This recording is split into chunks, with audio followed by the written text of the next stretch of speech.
Kamusta po kayo? Ako po si Leonora, isang rehistradong nurse at wellness coach sa Amerika.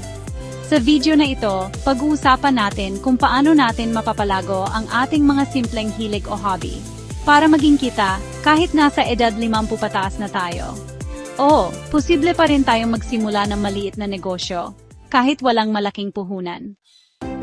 Sa pagtanda, marami sa atin ang may oras, karanasan at galing, pero iniisip na huli na ang lahat. Hindi po totoo yan. In fact, many successful small businesses today started from passion and hobbies ng mga seniors, at home, online o sa komunidad.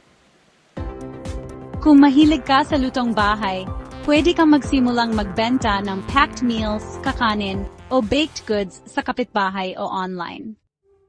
Kung mahilig ka sa lutong bahay, pwede kang magsimulang magbenta ng packed meals, kakanin, o baked goods sa kapitbahay o online.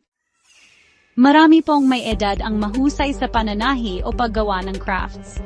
Pwede itong ibenta sa online platforms tulad ng Facebook Marketplace.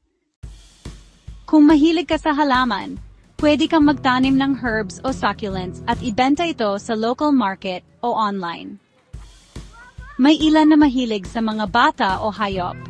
Pwede itong maging part-time income lalo kung flexible ang oras mo. Kung dating guro, nurse, o may experience ka sa isang larangan, pwede kang magturo online, mag-coach o gumawa ng YouTube para kumita. Gumamit ng free tools tulad ng Canva, Facebook at GCash. Magsimula sa kaibigan, kapitbahay o simbahan.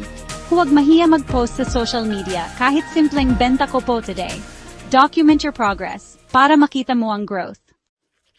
Ang hobby ay hindi lang pampalipas oras, ito ay pagkakataon. Huwag mong maliitin ang simpleng talento mo. Pwede itong maging source of joy, connection, at dagdag kita.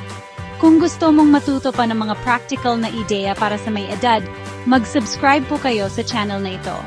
Ako po si Leonora, at ang layunin ko ay tulungan kayong mabuhay ng masigla, makabuluhan, at may dagdag kita, kahit sa pagtanda.